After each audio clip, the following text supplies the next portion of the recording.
Bonjour à toutes et à tous, on se retrouve aujourd'hui pour un nouvel épisode du bilan consacré à une nouvelle équipe de Londres.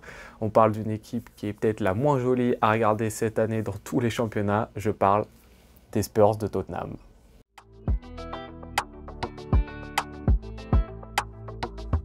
Pour ce qui est de l'entraîneur, ça ne change pas du côté de Tottenham. En revanche, pour ce qui est des joueurs, on a de nouvelles arrivées comme Richarlison, comme Bissouma ou comme encore le défenseur central Romero. Ensuite, pour ce qui est des départs, c'est pas très important, mais on a Bergwijn, Lo Celso, Reguilón ou encore Ndombele. Quand on regarde un peu de haut ce qui se passe du côté de Tottenham, on voit que le club est actuellement 4e du championnat et a terminé premier de son groupe en Ligue des Champions. Le problème, c'est qu'à côté de ça, on est sur une équipe qui a perdu dans des gros matchs contre Arsenal, contre Manchester United, contre Newcastle ou encore contre Liverpool et qui a fait match nul contre Chelsea. Et en plus de ces mauvais résultats, qui produit certainement l'un des footballs les moins attrayants en ce moment en Europe. Du coup, comment ça se passe précisément pour que cet Antonio Conte, ce Tottenham ne fasse vraiment rêver personne et commence à ennuyer vraiment tout le monde? On est sur une configuration qui est en 3-4-2-1, qui, comme vous le voyez, c'est une configuration qui est vraiment très défensive et surtout la manière dont vont jouer les joueurs. L'objectif principal de Tottenham, c'est de se créer des occasions en transition et donc de laisser venir l'adversaire dans son camp pour ensuite commencer des actions en envoyant Son, Kane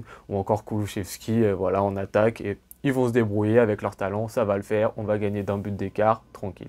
Les résultats statistiques de cette manière de jouer, c'est qu'on voit que Tottenham a marqué 14 buts dans le jeu, on a marqué 3 en contre-attaque, 10 sur coup de pied arrêté et 2 sur penalty. Ça fait que les buts dans le jeu, ils en ont mis 14, qui correspond à 45% des buts qu'ils ont marqués. C'est plus faible que Chelsea, plus faible que Liverpool, plus faible que Manchester United, plus faible que City, plus faible qu'Arsenal, plus faible que Newcastle en fait. Et on voit que c'est une équipe qui marque presque pas sur des phases offensives normales. Le problème de cette manière de jouer qui est déjà très énervante à voir en tant que spectateur, c'est que quand tu affrontes des équipes qui sont intelligentes, on voit que Tottenham c'est une équipe qui est très regroupée, qui va jouer vraiment très bas comme je vous l'ai dit pour ensuite partir en transition. Mais intelligemment, les équipes qui sont fortes en contre-pressing, ce qu'ils vont faire, c'est qu'ils vont les attaquer directement quand Tottenham va reprendre le ballon. Et quand Tottenham ils reprennent le ballon, ils sont tous très compacts. Ils jouent de manière très centrale et très compacte entre eux. Du coup, ils sont tous à quelques mètres les uns les autres. Et si tu les presses vraiment très fort, ils n'ont pas de solution pour sortir. Et c'est ce qu'a très bien fait par exemple Manchester United ou encore le Sporting Portugal. Et ça les a mis grave en difficulté, Tottenham, puisque justement, ils n'avaient pas ces énormes flèches à part Son pour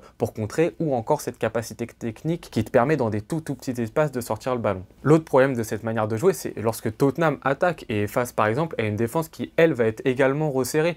On voit que Tottenham n'est pas capable de produire du jeu. Tottenham va être dans des situations de 1 contre 1 où les joueurs vont avoir aucune capacité de créer la différence, que ce soit par un appel, que ce soit une passe très intéressante ou un dribble bien réalisé. Tu as des joueurs qui peuvent être très bons individuellement, mais qui au bout d'un moment en ont marre de jouer pour une équipe qui joue de cette manière-là. Tu as des Son, voilà, leur rôle c'est juste d'attendre quelques ballons et quand ils les ont, de devoir être surperformants pour pouvoir marquer sur le peu qu'ils vont avoir. Harry Kane de la même manière, un Betancourt aussi qui peut être un très bon joueur et il l'est pas du tout. Kulusevski c'est pareil, Lucas c'est pareil. D'autant plus que Tottenham au niveau qualitatif, ils sont pas excellents. Quand tu vois que tu as Emerson Royal qui est ton piston droit, mais il est à pleurer. Emerson Royal quand il touche le ballon c'est horrible. On a un Perisic à gauche qui commence à être vraiment très vieux, qui peut plus faire les différences. Et en plus de ça, tu as eu des problèmes de blessure avec Kulusevski. Tu as aussi Richarlison qui était un élément offensif de taille qui s'est également blessé. Donc c'est-à-dire que si Son et Harry Kane, tes deux, ils sont pas performants, ils sont pas au-dessus, tu vas avoir personne offensivement pour créer et déstabiliser. Et s'ils sont pas vraiment surperformance et qu'ils surdominent pas les débats comme ils l'ont fait déjà un peu les 2 dernières années, Tottenham passe à la trappe complet.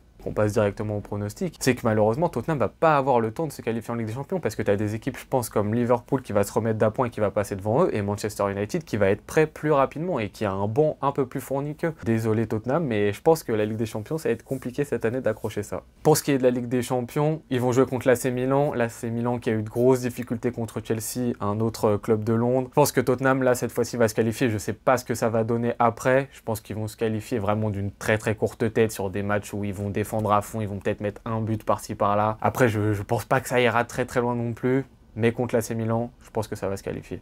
C'était mon analyse de Tottenham. N'hésitez pas à dire ce que vous en pensez, d'aller regarder aussi les autres bilans qui sont sortis. Je vous recommande pas du tout de regarder les matchs de Tottenham cette année parce que c'est vraiment soporifique à point. Je vous souhaite une très bonne journée, une très bonne soirée. À tout bientôt.